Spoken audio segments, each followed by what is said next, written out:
Nadie quiere rezar. Yo, profesor. Ya, Pilar, muy bien. Queridos hermanos, muy buenas tardes.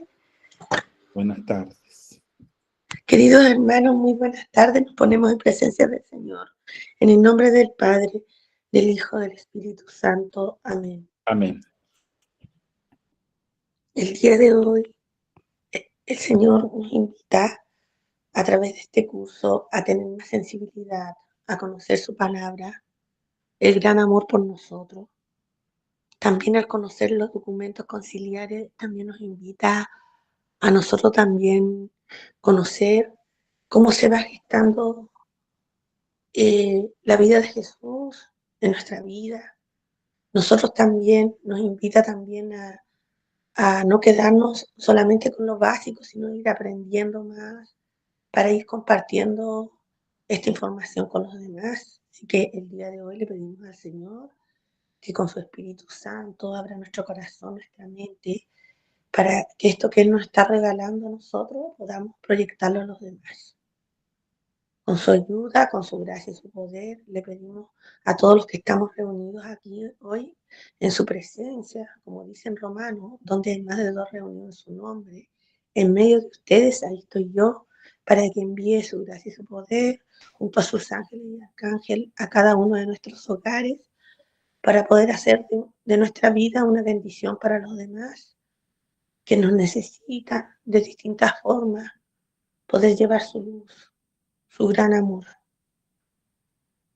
También el día de hoy, pedirle a nuestro Padre Celestial eh, por los países por Rusia, Ucrania, que están en guerra, Israel y Siria, en franja de Gaza, para que no exista más violencia en el mundo. Que Él es signo de amor en la tierra, que envíe sus ángeles, sus arcángeles, las potestades y dominaciones para traer siempre el bien al mundo.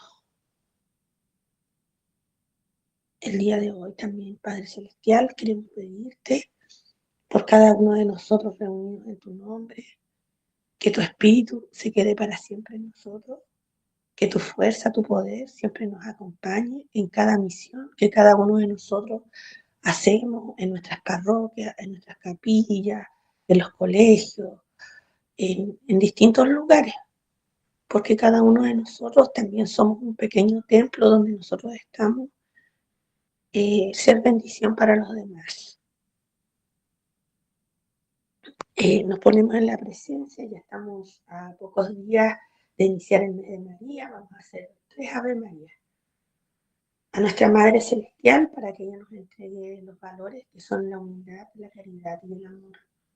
Dios te salve María, llena eres de gracia, el Señor está contigo, bendita eres entre todas las mujeres y bendito es el fruto de tu vientre Jesús. Santa María, Madre de Dios, ruega por nosotros pecadores, ahora y en la hora de nuestra muerte. Amén. Dios te salve María, llena eres de gracia, el Señor está contigo, bendita eres entre todas las mujeres y bendito es el fruto de tu vientre Jesús. Santa María, Madre de Dios, ruega por nosotros pecadores, ahora y en la hora de nuestra muerte. Amén. Dios te salve María, llena eres de gracia, el Señor está contigo, bendita eres entre todas las mujeres y bendito es el fruto de tu vientre Jesús. Ahora, para terminar esta oración, vamos a hacer un Padre Nuestro a nuestro Padre amado, para que nos acompañe con su fuerza, su poder y su gracia, y nos dé salud, paz y amor a cada uno de nosotros reunidos en esta tarde. Padre nuestro que estás en los cielos, santificado sea tu nombre. Venga a nosotros tu reino, hágase tu voluntad, así en la tierra como en el cielo. Danos hoy nuestro pan de cada día. Perdona nuestras ofensas, como también nosotros perdonamos a quienes nos ofenden. No nos dejes caer en la tentación, mas líbranos de todo mal. Amén. Damos gracias a la providencia de Dios por estar reunidos este día. Providencia de Dios, yo creo en ti. Providencia de Dios, yo espero en ti. Providencia de Dios, yo te doy gracias de todo corazón. Providencia de Dios, yo te agradezco todo lo que haces y velas por mí. Nos despedimos en el nombre del Padre, del Hijo, del Espíritu Santo. Amén. Muchas gracias, señora Pilar. Muy bonita oración. Bien, con esto nos disponemos entonces, Padre Cristian. Estará por allí ya. Lo veo ahí Sí, en su bote. buenas tardes. Muy bien. Padre, Buenas tardes. bienvenido. Gracias. Bueno, hoy día, Dios mediante, tenemos la última clase conmigo. Todavía quedan algunas clases con varias clases más con Eduardo, que va a tomar la segunda parte del curso. Recordemos que al inicio ya presentamos el curso como en dos partes fundamentales. Una que es la parte doctrinal propiamente tal, que es lo que me ha tocado a mí entregar, y luego es una aplicación más pastoral. Digamos, el título de nuestro curso era La de Iber, unos 60 años, actualización y esperanzas, ¿no? El tema de presentar un documento que ya está cumpliendo 60 años, posiblemente a nivel, sobre todo de una mentalidad actual, como que algo que tenga 1 o 2 años ya está caduco. Todo se va renovando con mucha rapidez, y algún tipo de documento que fundamente cualquier materia que ya pase de unos cuantos años, se considera probablemente como que ya ha sido pasado, ya ha sido, se ha podido eh, superar aquella materia. No es el caso normalmente de los documentos de la Iglesia. Y eso fue un poco lo que quisimos nosotros expresar y entregar cuando, al presentar la Constitución dogmática, primero estamos hablando de que son dos constituciones dogmáticas, sobre la Iglesia, Lumen Gentium, y Dei Verbum, sobre la divina revelación. Son 4 constituciones, de las 4, dos son dogmáticas, una es pastoral, y la otra, digamos, podríamos decir, es común, es una constitución. Siempre, y decíamos, el tema de la constitución, el nombre lo trae, porque va poniendo principios, va estableciendo bases que ya están, no es que ahora recién empecemos con, o hace 60 años se empezó con una base tal, pero que más bien recoge el caminar de la Iglesia a través de todos estos años después de la resurrección y el envío del Espíritu Santo. Ahí estamos hablando entonces de una cantidad de siglos en los cuales la Iglesia va siempre avanzando en la historia, y en ese avance, por supuesto, va desplegando toda la grandeza de la misericordia de Dios que se ha manifestado. Entonces, cuando dábamos, y todavía en cualquiera de nuestras exposiciones dábamos algún fundamento, normalmente no nos quedamos solamente con lo que actual, la última palabra de, no sé, de algún teólogo o alguna persona de gran importancia, sino que, y sobre todo, se toma como fundamento la Sagrada Escritura. Y ahí ya entendemos que la Sagrada Escritura, el libro más antiguo, podrá ser aproximadamente del año 1000 antes de Cristo, y el libro más reciente es del año 100 a 110 después de Cristo. Hay un tiempo limitado de un poco más de 1000 años, pero en definitiva no es poco 1000 años, pero tampoco es como que la Biblia es de toda la vida, o sea, desde siempre y para siempre en cuanto a su composición y difusión. No, la Biblia ya se cierra un canon, y es el canon cerrado, ya no se puede abrir de otra forma, se puede abordar, que es lo que estamos haciendo con nuestros cursos de Biblia, con nuestros cursos de magisterio, relativo a la Sagrada Escritura. Bueno, pero se puede abordar, se puede profundizar, se podrá esclarecer, pero de ninguna manera se le podrá añadir cosas que no están o quitarle cosas que están y que son permanentes, ¿no? Ese es un poco el sentido, y por eso también nosotros hemos ido fundamentando con la Biblia y también con el magisterio de la Iglesia, tratando con algunos textos que son del año o del siglo tercero, cuarto, o del 1500, del siglo XVI, etcétera. O sea, estamos hablando no de una simple exposición, por mejor que sea la persona que lo expone, que es fruto solo de la actualidad, ¿no?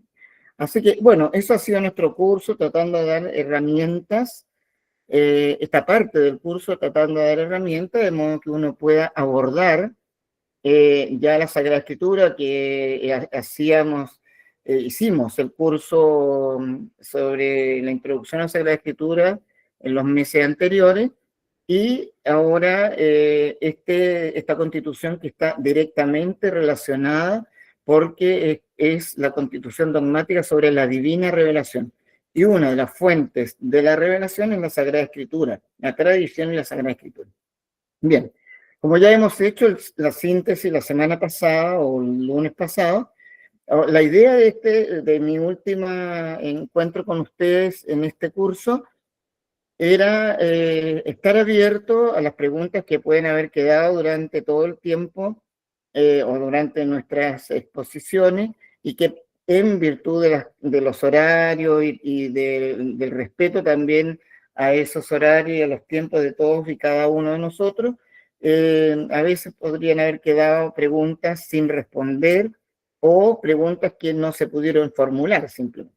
Bien, esta es la oportunidad entonces, ahí yo ahora dejo no sé si es Pablo, el que está, o Claudio, no sé, el que está llevando esta parte del curso, y ahí vamos a ver si podemos también, uno no es diccionario ni nada por el estilo, entonces puede que de repente hayan preguntas que no se puedan o que no tenga todos los elementos, y ahí, bueno, podemos ver dónde podemos encontrar la respuesta. Muy bien. Sí, buenas tardes a todos y todos. Bueno, el Bien. equipo padre generó un formulario de Google que lo compartió en el WhatsApp. Todavía hay personas que no han respondido, pero por el momento yo le voy a compartir las preguntas que están, porque solamente 14 personas han respondido, lo que ha generado 20 preguntas. Yo voy a compartirles, mientras también les voy a compartir, está compartido en el WhatsApp el formulario, se los voy a compartir de nuevo si alguien no ha tenido tiempo de formular su pregunta, la puede formular, y yo mientras tanto voy a compartir las preguntas que sí se encuentran disponibles, y a medida que vayan llegando más preguntas, yo las voy arreglando para poder presentarlas.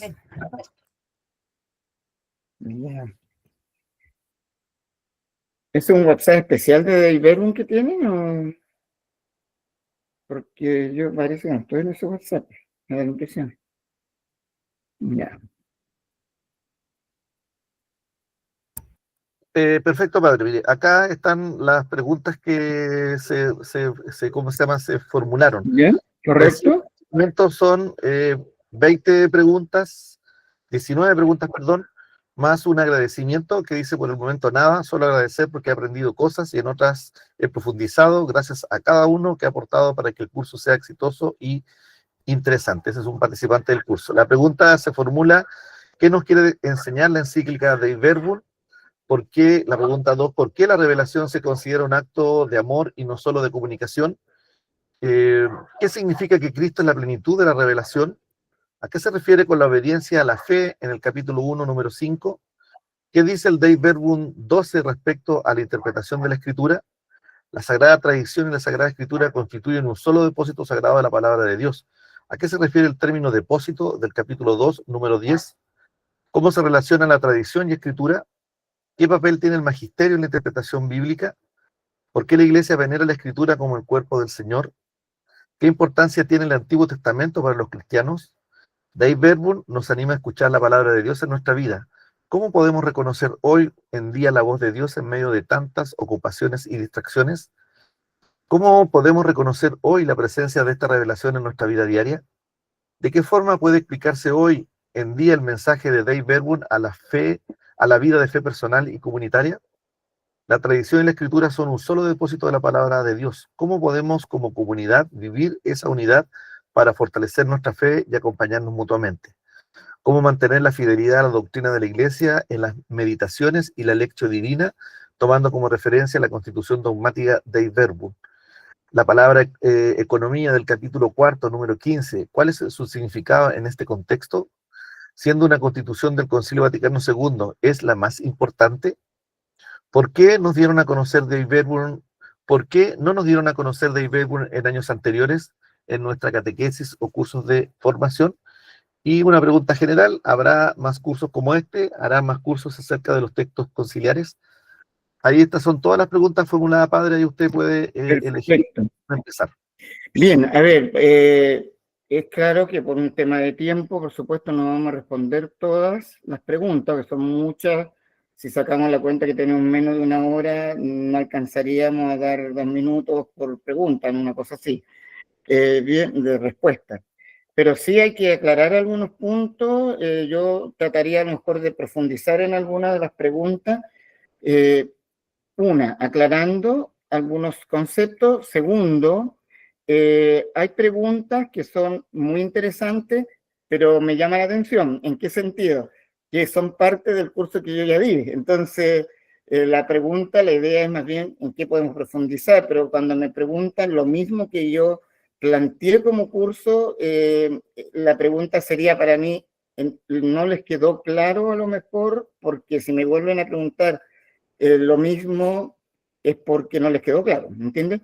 En ese sentido yo definiría, o como le podría decir, trataríamos de depurar la pregunta, porque si no sería hacer el curso de nuevo en algunas de las preguntas que son parte de la materia ya presentada. Entonces, no tendría mucho sentido. A ver, en la primera pregunta lo que quiero sí señalar y recordar un punto. Nosotros tuvimos, y en eso me gustaría que lo pudiéramos revisar a lo mejor aquí en esta oportunidad, tuvimos una sección que fue en las iniciales de una serie de aclaración de conceptos, ¿bien?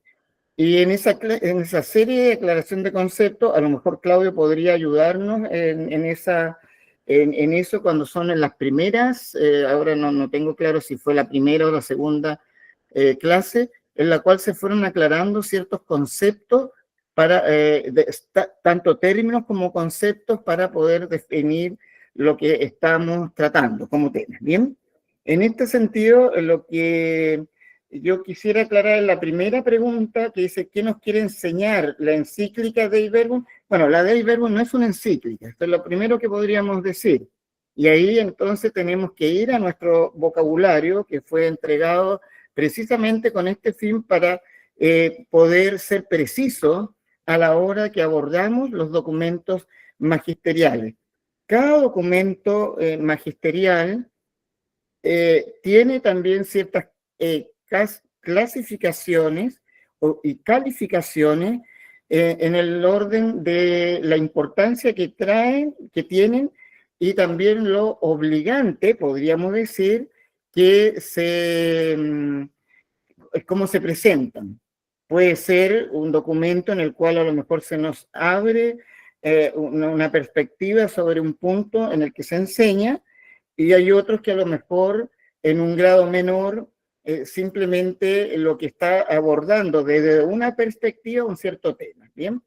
Hay otros que pueden ser en un grado mayor y que son obligantes, es decir, ¿en qué sentido son obligantes? Cuando decíamos, no sé si se acordarán, cuando decíamos que las calificaciones teológicas es sobre los temas en los cuales de repente nosotros podemos decir, esto es materia de fe, como otras cosas que son a lo mejor opinión teológica, y por tanto lo que es materia de fe revelada o de fe definida, que son parte de las calificaciones teológicas, ustedes se recordarán, por eso le decía a Claudio, si es que logra encontrar son las primeras clases donde estaban estas definiciones.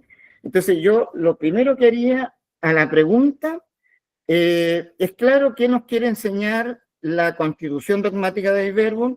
Bueno, es lo que ha sido el curso completo, que nos quiere enseñar, nos tiene de una manera precisa solemne y sólida, la enseñanza de la Iglesia respecto a lo que significa la divina revelación en sí misma.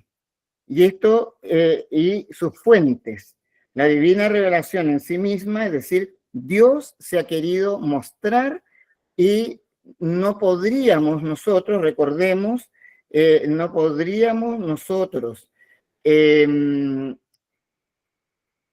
afirmar algo de Dios que no hubiera sido puesto por el mismo Dios respecto a las capacidades que nos ha dado.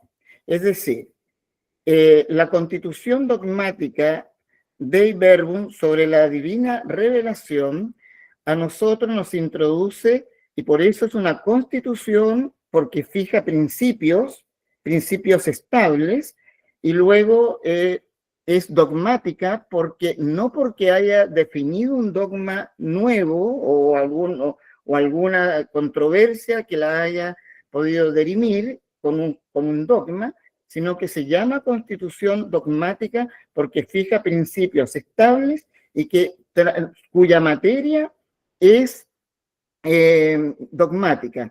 Por ejemplo, la divina revelación está hablando de la manifestación del mismo Dios que establece un diálogo con el ser humano, y ese diálogo lo establece a modo humano. No obstante, nos introduce también en el misterio, en ese diálogo, en el misterio de la divinidad. Por tanto, la materia no es una materia en la cual nosotros podamos solo abordarla desde nuestra razón, sino que es necesaria que esta materia sea abordada desde la razón y abriéndonos a la enseñanza, legítima enseñanza de la Iglesia. Y ahí viene todo el tema del magisterio, en el cual custodia que esta verdad no sea desfigurada o pueda ser de alguna manera velada, es decir, es una revelación y uno le podría poner un velo que ocultara nuevamente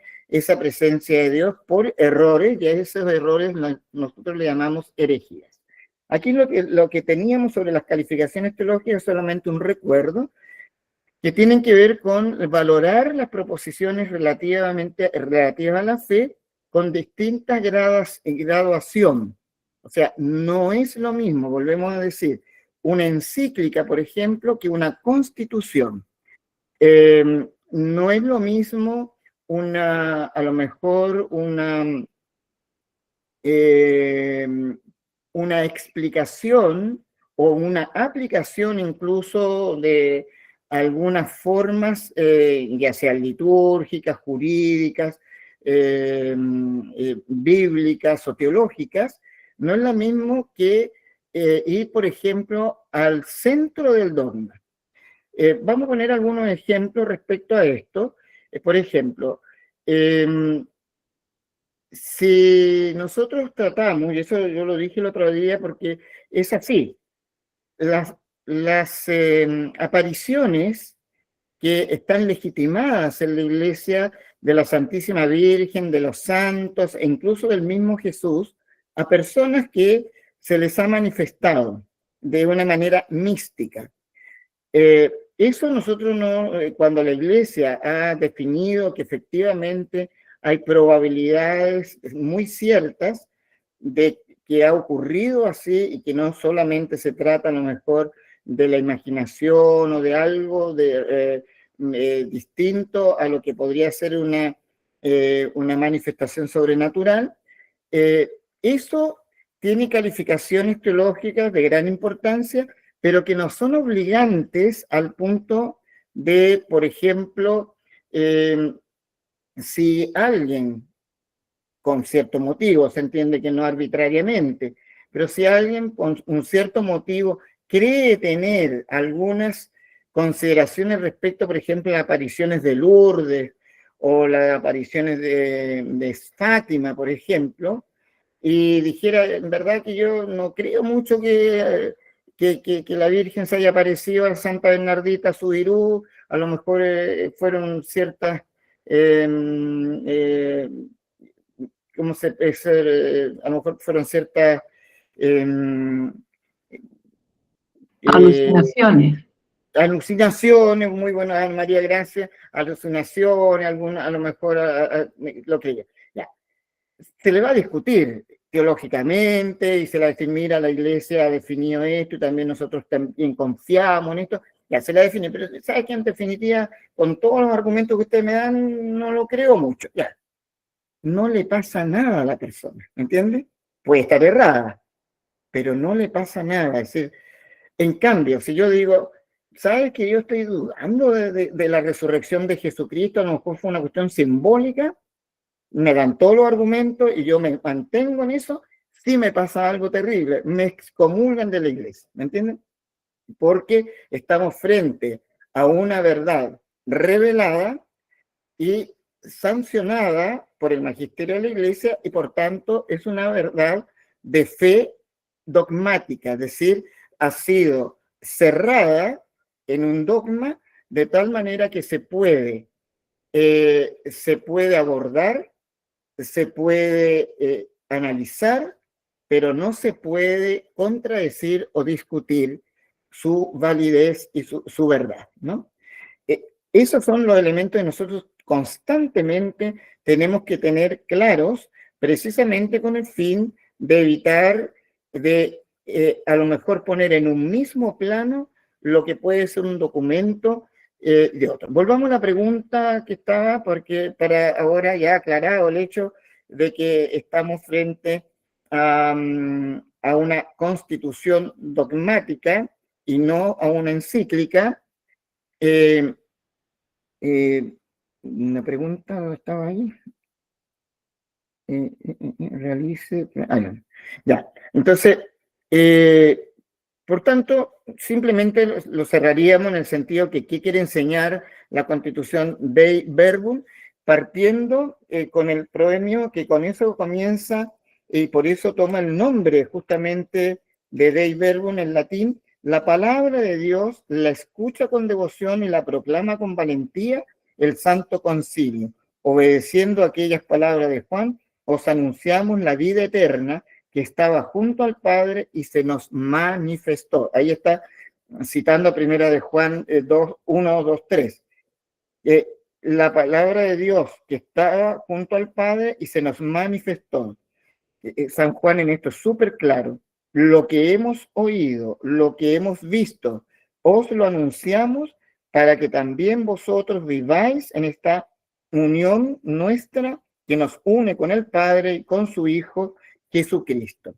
Entonces, ya en las primeras palabras del concilio, las primeras palabras de la Constitución dogmática, Dei Verbum, que le da el nombre incluso, Dei Verbum en latín significa la palabra de Dios, ya indica de que hay una voluntad de los padres conciliares y por tanto de la iglesia jerárquica en este mundo, es decir, representando a toda la iglesia católica, en este caso, hay una voluntad de una escucha atenta y con devoción significa una escucha atenta y respetuosa, y ese respeto significa no una veneración de tipo irracional, sino por el contrario, es abrirnos a esta maravilla que supera ciertamente nuestras capacidades, por muy buenas y grandes que sean, porque así Dios lo quiso, porque así nos ha creado.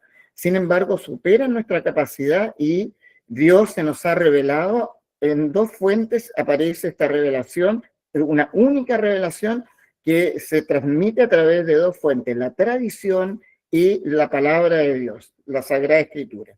Dei Verbum, en el 1965, lo que viene a hacer es justamente recoger los antiguos documentos conciliares que tratan el tema y esclarecer y definitiva, por eso es dogmática, en definitiva tratar de poner bases o principios sólidos para que podamos reconocer que Dios ha tenido la voluntad de mostrarse.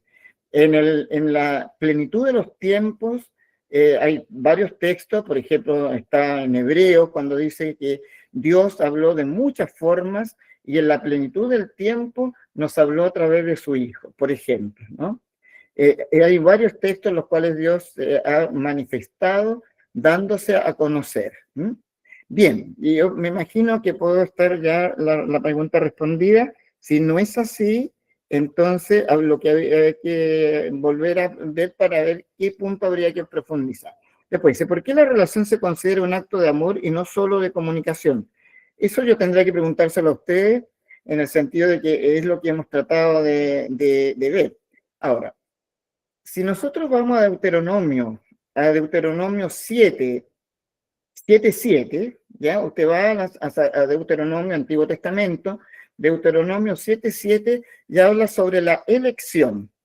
Y en la elección, Dios le dice al pueblo de Israel, ¿por qué crees tú que te elegí? Le dicen una cosa así, empieza con una pregunta. ¿Acaso porque eres el más grande? ¿Porque eres el más importante? Al contrario, eres el más ínfimo de todos. Es el que menos cuenta. Te elegí por amor. Bien, ese texto maravilloso en el que Dios nos habla directamente, e incluso estamos hablando del Antiguo Testamento. El Antiguo Testamento es más restrictivo respecto a Dios y sus sentimientos. Estamos hablando del amor de Dios por nosotros. Eso es más restrictivo desde la perspectiva, según el periodo en el que se esté tratando, de cómo el ser humano percibe esa presencia de Dios, cómo recibe esa manifestación.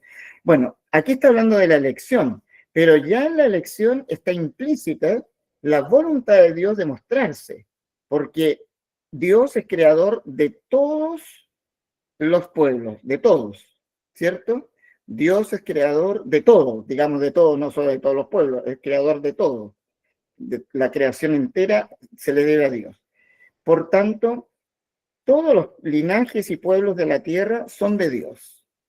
¿Y por qué escogió a uno entre tantos? Lo escogió por amor. Y ese es un amor incomprensible desde la perspectiva, y por eso, ¿por qué la relación se considera un acto de amor y no solo de comunicación? Porque Dios no tiene necesidad de comunicarse. No tiene ninguna necesidad de ningún tipo, ni siquiera de recibir el amor nuestro o la respuesta de amor. Por tanto, Dios, que es amor, como nos recordará San Juan, manifiesta al externo de sí, se manifiesta al ser humano y por su libérrima voluntad. Es decir, hemos puesto un superlativo respecto a la libertad, libérrimo. El superlativo nos queda corto porque Dios simplemente hace las cosas porque las quiere hacer. En otra sería una respuesta bien simple, pero es así. ¿Por qué Dios creó al ser humano? Que es la primera acto porque quiso. O sea, no habría razón, no porque él necesitaba que alguien le estuviera adorando, que lo reconociera. No necesita nada de eso.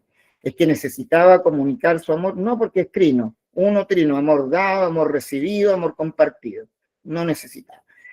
En teología, con esto a lo mejor termino abriendo una cosa que podríamos trabajar solo ese tema. En teología, nosotros hablamos de la Trinidad, ¿ya? O sea, cuando hablamos del curso de Trinidad, algún día podemos hacer un curso de Trinidad, eso es un curso dogmático, teología dogmática, se llama la Trinidad, la Santísima Trinidad. Cuando nosotros hablamos de la Santísima Trinidad en el curso dogmático de la Santísima Trinidad, decimos que existe la Trinidad. Estas son todas discusiones, por si acaso, a nivel teológico y por tanto a un nivel de aplicación de una ciencia como es la teología, y por tanto estamos aplicando la razón. O sea, ahí partimos del dato revelado, pero Dios además puede informar nuestra mente para poder llegar a una conclusión mucho más alta de lo que simplemente nuestra razón nos lleva. Bueno, ¿qué es lo que decimos en relación a estas distinciones respecto a Dios? Que existe la Trinidad si quieren pueden anotarlo así, la Trinidad inmanente y la Trinidad económica, ¿ya? Se hace esta distinción, la Trinidad inmanente y la Trinidad económica. No es que la Trinidad económica sea maneje muy bien sus recursos y hay una economía, no se trata de eso, por supuesto, de que tenga un manejo de recursos limitado o muy bien pensado. La Trinidad inmanente hace relación justamente a lo que es Dios en sí mismo, ¿bien? Lo que es Dios en sí mismo, Padre, Hijo y Espíritu Santo, en el cual hay una comunicación constante y eterna como son tres personas distintas y un solo Dios, las personas no se confunden entre sí. Entonces existe lo que se llama una circunmisión, es decir, es como que cada uno tiene una misión que va derivando en el otro y hay una comunicación interna. El Padre, podríamos decir, es el eterno amor, o el eterno dador de amor y de vida, ¿ya? Pongámoslo así. El Hijo es el eterno receptor de ese amor y de esa vida. El Hijo, la segunda persona. Pero es un amor recibido, pero que también es respondido. Y el Espíritu Santo es el eterno comunicador del amor del Padre y del Hijo. ¿Bien? Entonces, amor entregado, amor recibido y amor compartido o respondido, como ustedes quieran poner. ¿Por qué llamamos Trinidad inmanente? Porque queda, podríamos decir encerrado, vamos a ocupar este vocabulario impropio, pero que como quedaría hacia el interior de lo que es la Santísima Trinidad, no sale de ahí. Y eso es un mundo insondable, ciertamente, impenetrable, porque es de los estrictos es el misterio en estricto sentido, así se le llama, porque es impenetrable para la razón humana esa Trinidad inmanente.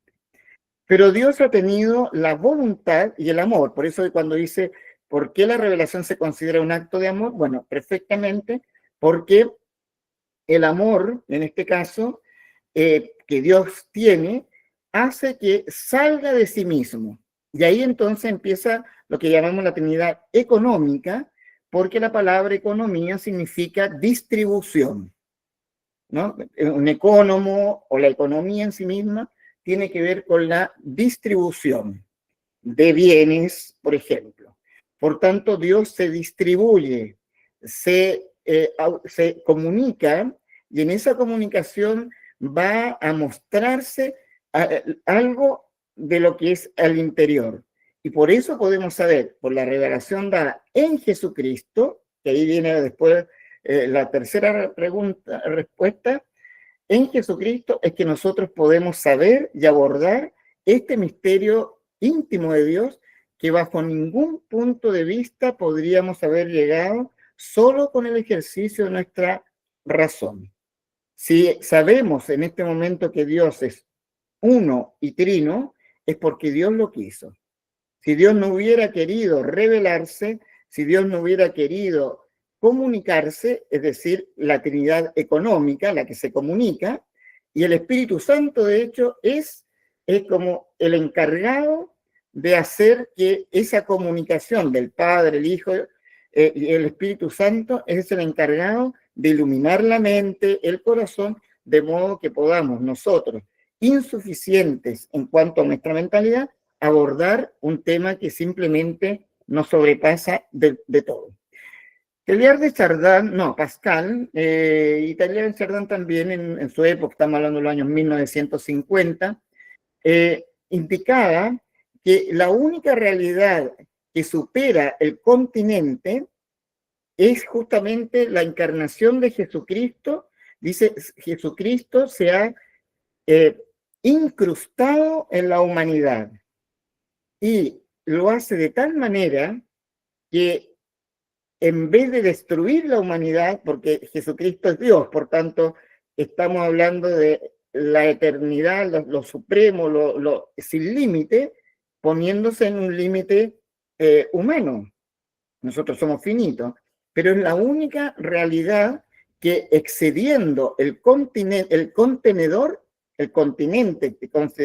excediendo el contenedor, no lo destruye, sino que lo ensancha. Explico en una figura. San Agustín, se dice, San Agustín, caminando por la playa, en algún momento,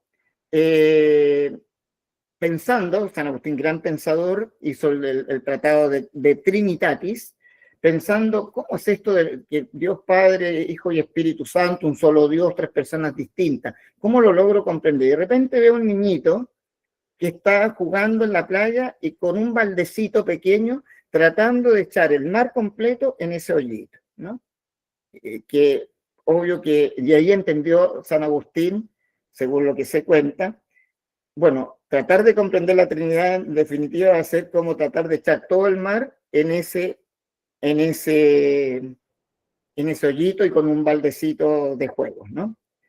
Así sería de imposible. Por una parte, entonces, tenemos la capacidad de comprender a Dios siempre va a estar más que limitada porque excede infinitamente lo que nosotros podemos. Sin embargo, la encarnación de Cristo viene a ser como que todo el mar sí fue contenido en ese pequeño balde que el niñito llevaba para llevar el agua a ese pequeño hoyo también, ¿entiendes? Es imposible, pero en Cristo eso es posible. Y eso fue lo que pasó, ¿entiendes? Bien, entonces por eso yo continúo con la tercera pregunta y espero haya quedado claro. Si la revelación se considera un acto de amor, es precisamente porque Dios no necesita comunicarse y lo ha hecho. Dios no necesita que el ser humano lo alabe y, sin embargo, ha ampliado nuestro conocimiento al punto de que nos ha llevado a conocer lo más íntimo de su ser.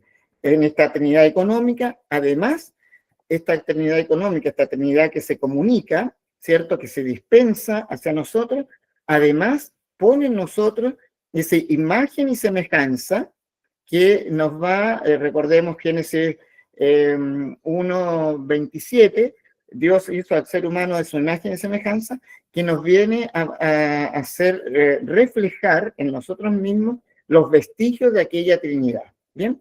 ¿Qué significa que Cristo es la plenitud de la revelación?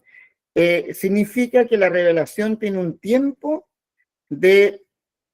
es decir, tiene un tiempo histórico, porque es un diálogo que Dios ha establecido con su pueblo o con el ser humano. Es un diálogo que no acaba, es un diálogo que podríamos decir es para siempre, pero los puntos fundamentales de ese diálogo ya están establecidos y no se pueden volver a abrir porque Dios así lo quiso. Nuevamente entramos con la libérrima voluntad de Dios. Si Dios hubiera querido seguir revelándose, lo hace, pero no lo quiso hacer. Por eso, Gálatas 4:4, siempre es bueno que se aprendan ese texto.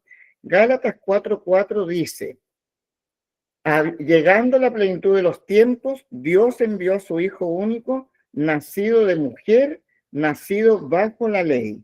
Bien, San Pablo, que conoce muy bien el griego, el latín y el hebreo, San Pablo cuando escribe es bastante preciso. Bueno, de hecho, San Pablo, toda la Sagrada Escritura del Nuevo Testamento está escrita en griego. San Pablo es bien preciso en los términos que ocupa en griego, ¿bien? Y él ocupa, por ejemplo, en la carta a los Efesios, ocupa el término tiempo, plenitud de los tiempos, ocupando el término kairos. ¿Qué significa plenitud del tiempo? Pleromatos kairos. Kairón, pleromatos kairón, en la carta a los Efesios. Sin embargo, en la carta Gálatas 4:4 no ocupó el término kairos, sino que ocupó el término cronos, pleroma cronum.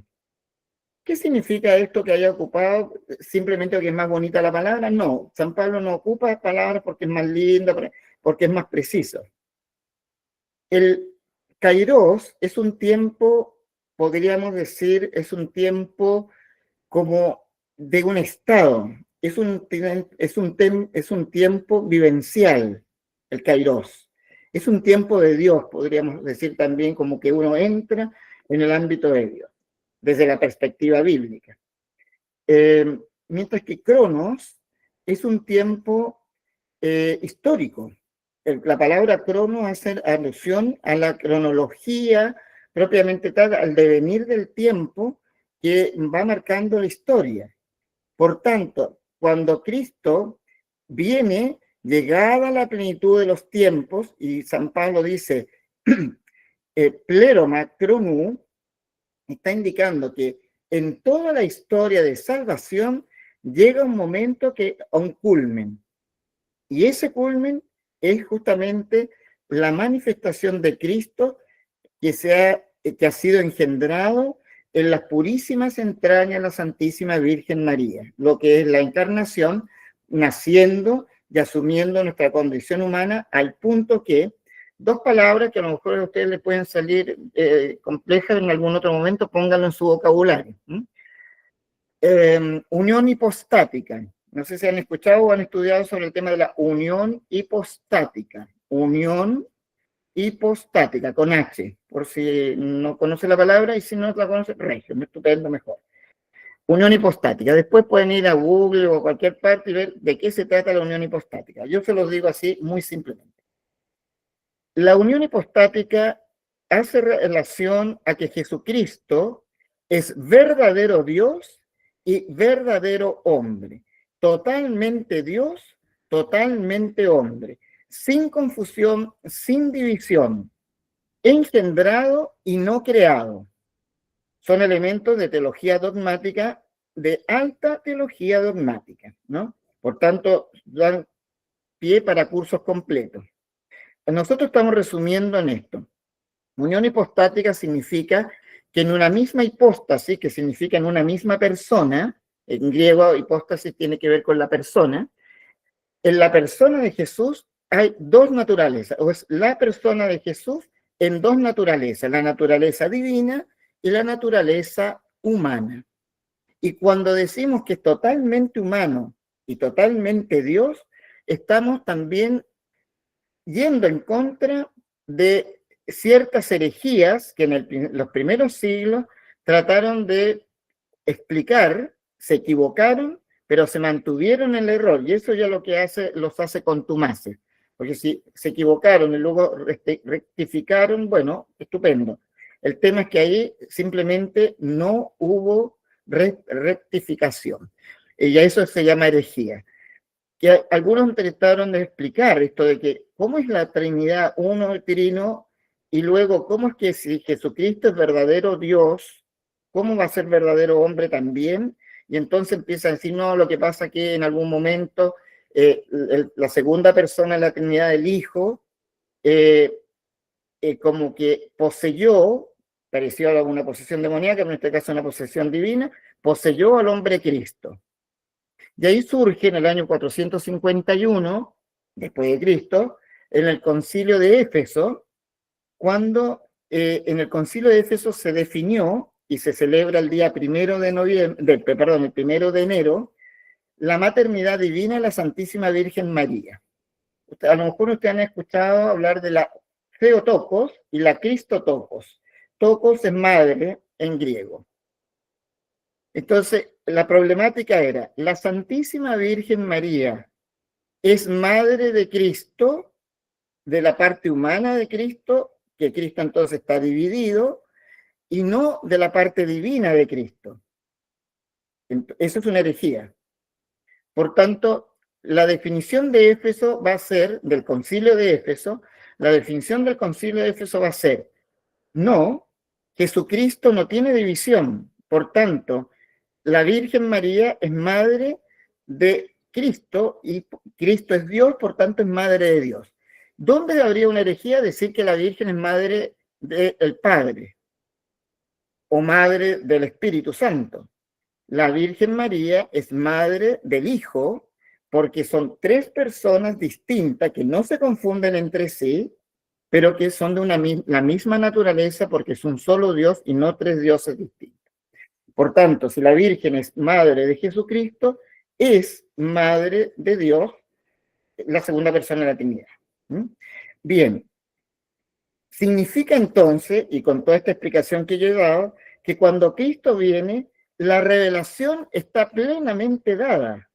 Ya no necesito otro Cristo o un hermano de Cristo o cualquier otro tipo de manifestación para mostrarme esta realidad total.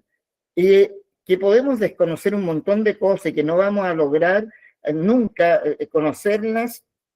Claro, si Dios es infinito y usted no lo somos. Por tanto, incluso cuando ya lleguemos a la presencia de Dios, lo vamos a ver tal cual es, pero incluso ahí todavía no vamos a poder abarcar a Dios en toda su totalidad, porque Dios es infinito y nosotros no. Esa es la realidad. Entonces, al final, Cristo viene a planificar el tiempo, y de hecho lo dice la carta a los Gálatas y lo dice también en la carta a los Hebreos. Dios habló de muchas formas, pero llegada a la plenitud del tiempo, habló por su Hijo Jesucristo. Por tanto, ya no necesita una figura más, todo lo demás fue figura, Cristo es la realidad. Bien, pasemos a la tercera o a la cuarta. ¿A qué se refiere la obediencia a la fe? Bueno, muy simple, o sea, nuestra razón nos indica una cosa que podría incluso contradecirla, pero tenemos una virtud, que es la virtud de la fe teologal, que está dada en el bautismo. Cuando nuestra razón puede repugnar a una cierta realidad, por ejemplo, que Dios sea uno y trino, repugna a nuestra razón. ¿Y por qué repugna a nuestra razón? Porque no es posible hacer eso. ¿Me entienden? ¿Cómo es posible pensar de que Dios es uno y son tres personas distintas y no son tres dioses distintos? Eso es muy incomprensible. Entonces, como no tenemos todos los elementos para poder comprenderlo, ahí lo que opera es la obediencia de la fe, porque ha sido en nosotros infundida la fe en nuestro bautismo, y la fe nos lleva a conocer aquellas cosas que simplemente por nuestra razón no las podemos penetrar, e incluso podríamos no poder aceptarla de buen grado, porque simplemente pareciera irracional lo que se está postulando. ¿No? Y a eso apunta la obediencia a la fe. ¿Qué dice el Dei Verbum? Es la Dei Verbum, no el Dei, porque se trata de la constitución dogmática sobre la divina revelación. 12, respecto a la interpretación de la Escritura. Bueno, este tipo de pregunta, cuando dice, ¿qué dice Dei Verbum 12? Bueno, tiene que ir a Dei Verbum 12 y ver qué es lo que dice, ¿me entiende? Porque en este caso no es que no se lo quiera responder, sino que la pregunta, cuando uno las hace, tiene que ver algo que realmente yo quiero saber. Y si ya hemos hecho el curso respecto a esto, y esa pregunta se tendría que hacerlo yo, a ver, ¿qué es lo que dice Dei Verbum 12? Y usted tendría que responderme, Dei Verbum dice. Distinto es si a lo mejor la pregunta la pudiéramos formular de otra manera y dijéramos, a ver, Dei Verbum 12 nos dice esto. ¿Qué significa exactamente? Si es que no lo entendí, ¿me entiende? Porque de lo contrario no tiene mucho sentido la pregunta, porque está puesto ahí. Déjeme, voy a buscar al tiro Dei Verbum 12 y vamos a pasar a la otra, como le digo, porque la idea es justamente ir respondiendo preguntas que hayan quedado como sin respuesta o no quedaron muy claras en algún minuto. ¿Dónde está? Ahora se me perdió Dei Verbum, acaba de perderse Dei Verbum. Déjeme ver Dei Verbum. Vamos a buscarlo Dei Verbum 12 y le respondemos 2 segundos. ¿Cómo hay que interpretar la Escritura? Dios habla en la Escritura por medio de hombres y lenguaje humano. Ya, simplemente, como le digo, lo que tiene que ir ver y que lo que dice ahí, simplemente yo le respondo sobre la siguiente elemento. La Escritura es palabra de Dios, pero está puesta por seres humanos, porque hablamos, en todo momento se ha hablado que la Escritura, no hay ningún libro que haya sido entregado del cielo como algo espectacular y sobrenatural, sino que han sido hombres inspirados para poder entregar ese mensaje con la absoluta certeza de que no hay ni más ni menos lo que Dios quiere decir. No obstante, como estamos en idiomas distintos y épocas diferentes, la escritura tiene más de 1000 años entre en principio y fin, por tanto, los contextos históricos, las situaciones y lo que llamamos, recordarán, el Sitzenleben del autor o del texto. El Sitzenleben, en alemán significaba sentar la vida, tenía que ver con una serie de factores que influyen a la hora de una escritura, tanto en lo que está escrito como en el que está escribiendo. ¿Cuáles son esos factores? Por ejemplo, el factor religioso, psicológico, cultural, histórico, del momento, político, social, etc. Hay una serie de factores que hacen que la persona también esté determinada a un tipo de lenguaje y a una forma de ocupar también ese lenguaje. Para poder entender exactamente un texto que ha sido escrito hace más de 1000 años atrás, mucho más. Si en este momento estamos prácticamente en 1900 años, una cosa por el estilo, 1900 años que está el Nuevo Testamento, pero más de 2000 y tantos años del Antiguo Testamento. Por tanto, ¿cómo interpretar que esa palabra de Dios ahora en el siglo XXI nos va a decir lo mismo que quiso decir en el siglo II, en el siglo III, en el XVI, etc.? ¿Cómo interpretar para no caer en una desfiguración o que se desfigure ciertamente el mensaje de Dios indicando otra cosa? A eso se refiere más que nada Dave Bergman respecto a la importancia de que la interpretación sea correcta. Para esa interpretación correcta es necesario el estudio de personas especializadas en lenguas, en ciencias, etc. Y que esté custodiada también por el legítimo magisterio de la Iglesia, que es la Iglesia en este caso jerárquica, el Papa, los obispos y toda la organización que está al respecto, velen porque no haya una interpretación errónea o una interpretación manipulada al punto de querer decir lo que Dios no dijo. Bien, espero que se haya respondido. La Sagrada Tradición y la Sagrada Escritura constituyen un solo depósito sagrado de la palabra de Dios. ¿A qué se refiere el depósito? Muy fácil, la palabra tiene que ir a lo que significa palabra depósito, a aquello que se custodia, aquello que guarda, ¿cierto? Entonces, la Sagrada Tradición y la Sagrada Escritura son las fuentes por las cuales se manifiesta la divina revelación. Recordemos que hay una controversia no menor, hasta el día de hoy, por supuesto, no menor, que surgió hacia el siglo XVI con Lutero y anteriores, en relación a que la tradición no tendría valor de custodia de la revelación o de fuente de la revelación, y solo estaría valorada y legitimada la Sagrada Escritura, solo Escritura. Nosotros decimos eso no es así, y no es así porque efectivamente la Sagrada Tradición es lo que se ha ido transmitiendo e incluso por mucho tiempo antes de ser puesta por escrito. Y debe coincidir aquella Sagrada Tradición con aquella Sagrada Escritura.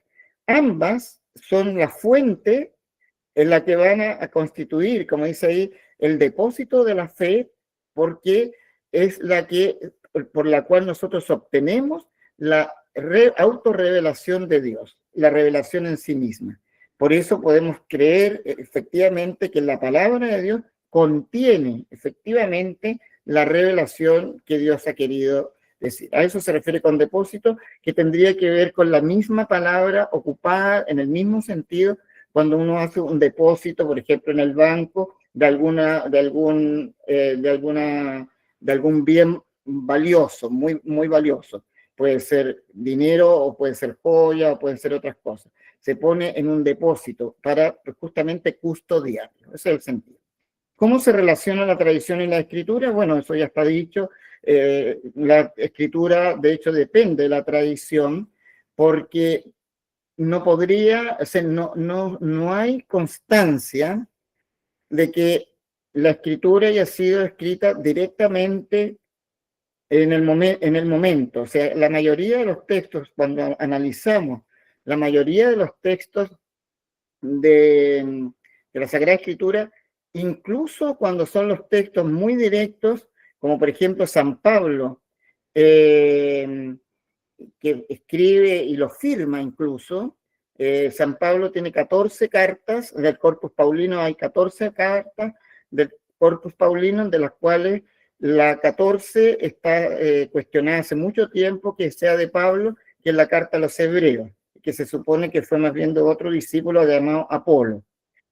Entonces ya le quedamos a San Pablo con 13 cartas. Y luego, de las 13 cartas, hay 7 cartas que son consideradas auténticas, es decir, Pablo las escribió dictándola a una persona y firmándola, y Pablo se asegura diciendo, la firma va de mi mano. Escribió Silvano, pero la firma va de mi mano. Así, Silvano escribió exactamente lo que Pablo le dictó. Bien, ahora, sin embargo, que son textos muy, muy directos y que entendemos que hay una inspiración divina, por eso están dentro del canon y están dentro de la iglesia, digamos, de la Sagrada Escritura. No obstante, el mismo San Pablo reconoce, recuerdo en 1 Corintios 11, cuando dice, 11:23 por ahí, yo les transmití lo que a mi vez recibí, que el Señor Jesús, la noche en que iba a ser entregado, tomó pan, lo partió y lo dio a sus discípulos diciendo, esto es mi cuerpo.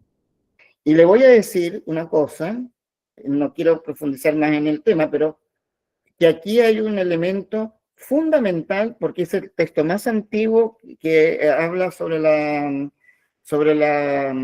¿cómo se llama? Sobre la consagración, que San Pablo maneja, ya lo hemos dicho varias veces, maneja perfectamente el griego, el latín y el hebreo. Por tanto, si San Pablo hubiera querido indicar que Jesucristo, la noche en que se entregó, iba a ser entregada, tomó pan y sobre el pan pronunció una bendición haciendo una representación, San Pablo hubiera usado un verbo que tenga que ver con representación y no con identificación. ¿Bien? Entonces San Pablo en griego dice, esto es mi cuerpo, ocupa la fórmula, la cópula verbal del verbo ser, es, estim en griego. Si hubiera querido, o la tradición que él recibió hubiera sido que Jesús simplemente hizo un signo para que lo repitieran, pero que no tenía valor sacramental, propiamente tal, habría puesto, esto se parece a mi cuerpo, esto representa mi cuerpo, pero no, ocupó estrictamente el término, esto es mi cuerpo. Bien, no vamos a entrar en el tema porque no estamos hablando ni de cristología ni nada, pero para que veamos la importancia que tiene la tradición recibida y luego escrita, en el caso de San Pablo cuando lo dice. Luego, si uno considera, San Pablo es el primero que escribe en el Nuevo Testamento, es el año 51. ¿Y cuándo fue el acontecimiento de Jesucristo muerto y resucitado? El año 33. Saque la cuenta y estamos hablando de 17 años, saque la cuenta usted, y estamos hablando de una cantidad de años en los cuales no hay escritura del Nuevo Testamento. Y por tanto ha sido transmitido de generación en generación o en aquellos 20 años que ha sido transmitido. Luego, si nosotros sabemos, vamos al Antiguo Testamento, el mismo Deuteronomio que acabo yo de citar, el Deuteronomio está escrito aproximadamente, según todos los estudios, tiene en varias partes, pero aproximadamente hacia el año 600 antes de Cristo. Deuteronomio. Sin embargo, está narrando temas del año 1200 antes de Cristo, como por ejemplo las prescripciones de Moisés, la muerte de Moisés y un montón de otros elementos que tienen que ver justamente con la nueva ley. ¿Bien? Lo mismo pasa con el Éxodo, lo mismo pasa con el Pentateuco en general, que lo que está narrando está escrito, ha sucedido cientos e incluso miles de años antes. El Arca de Noé, por ejemplo, son 2000 o 3000 años antes de lo que está escrito. O sea, claramente la tradición es fundamental para poder escribir y tanto una como en otra, ¿qué pasó? Tanto en una como en otra, Dios ha querido valerse de eso, por tanto no somos nosotros quienes podemos cuestionar lo que sí, el hecho de la tradición y también de la escritura, lo que sí la legítima autoridad, el magisterio en este caso, sí puede determinar, porque pueden haber tradiciones que son erróneas o que han sido transmitidas y en algún punto pudo haberse confundido o tratado de introducir, y finalmente la misma divina revelación impide de que esas tradiciones erróneas pudieran plasmarse y seguir adelante como si fuera verdad. Bien, vamos a la otra porque ya estamos en las horas, pero yo de aquí ya no vuelvo más. Padre, ya estamos en la hora. Entonces, bueno, Padre. terminamos entonces aquí. No sé si al final para alguna última pregunta para poder a lo mejor concluir el curso, mi parte, como digo, todavía el curso sigue con Eduardo. No sé si hay alguna última, así como 5 segundos, 5 minutos que quieran vea que son necesarios a lo mejor responder. Si no hay algo, lo terminamos aquí. Padre, yo Sí. creo que es necesario decirle y reconocerle que es un lujo tenerlo a usted como profesor. Así que muchas gracias. Muchas gracias, muy amable, muchas amable. Ana María, Sí. Anita María, somos amigos, por eso dice Somos estas cosas profesores en la politécnicas. ¿Ves? Sí, padre, muchas gracias igual por toda Padre, su yo tengo una última enseñanza. pregunta, si se puede. Gracias. ¿Sí? ¿Quién? ¿Francisco? Sí, Ya, cuénteme. usted habló del día en que se de la solemnidad de María, Madre de Dios, y explicó el contexto en que se dio eso. Sí, sí. ¿Eso fue en el contexto del arianismo o del nestorianismo? Nestorianismo. Nestorianismo. El concilio de Éfeso lo que fue a contradecir y a corregir el error de Nestorio, que indicaba que la Virgen era solo madre de Cristo, la Cristotocos, y no madre de Dios, porque Cristo estaba dividido y era como mitad Dios y mitad hombre, y la Virgen era madre solo de esa mitad hombre, ¿no? Pero eso no es arianismo, sino que es nestorianismo. Gracias, padre. Muy bien. Muy bien, pues entonces ha sido un gusto una vez más tener estos cursos. Ya hemos tenido el curso de Sagrada Escritura, los que pudieron estar y ahora este curso de Iberum, y más adelante, si Dios nos dispone otra cosa, a lo mejor algún otro tema ad hoc respecto a esto. Esperemos que sí hayan Padre, otra constitución, Lumen Gentium. Por eso yo preguntaba si esta era la más importante o las otras 3 que quedaban también son tan importantes como esta. A ver, le respondo eso porque sí, era bueno. Todos los documentos del Concilio Vaticano II son importantes y muy importantes. ¿Bien? Claro. Ahora, ¿Ya? Todos los documentos son muy importantes, pero lógico que, de acuerdo a las calificaciones teológicas, tienen un mayor grado, algunos tienen un mayor grado de obligatoriedad respecto a, podríamos decir, al tema que trata, ¿me entiende? Un decreto es algo distinto, no significa que ya chipe libre, vamos a ocupar ese lenguaje más sencillo y popular, chipe libre, como se trata de un decreto, nomás yo lo hago caso, no lo hago, no, se entiende que un decreto, una declaración, por ejemplo, debe ser tomada con todo el respeto y con todo el sentido que tiene un concilio donde ha sido también, ¿cómo se llama? Ha sido inspirado o asistido por el Espíritu Santo, ¿cierto? No obstante, dentro de ese magisterio, dentro de esa enseñanza, hay textos que son obligantes, y por ejemplo, cuando hablamos de constitución, las 4 constituciones ya tienen elementos o principios estables, ¿bien? Son las 4 constituciones con principios estables, pero 2 de ellas son dogmáticas, Lumen Gentium y Dei Verbum, por el hecho que la temática que tratan son temas que son relativos a los dogmas. Por ejemplo, Dei Verbum, la divina de revelación, y Lumen Gentium sobre la Iglesia, todo lo que significa la constitución de la Iglesia, que, como dice el Lumen Gentium 8, la Iglesia que Cristo fundó subsiste en la Iglesia católica. Y Jesucristo, lo que Cristo fundó, es un cuerpo bien organizado, y ahí empieza a indicar cuáles son sus órganos, y bien dotado, y que además manifiesta la comunión con la persona de Pedro, no en este caso con los sucesor de Pedro, que es el Santo Padre, el Papa.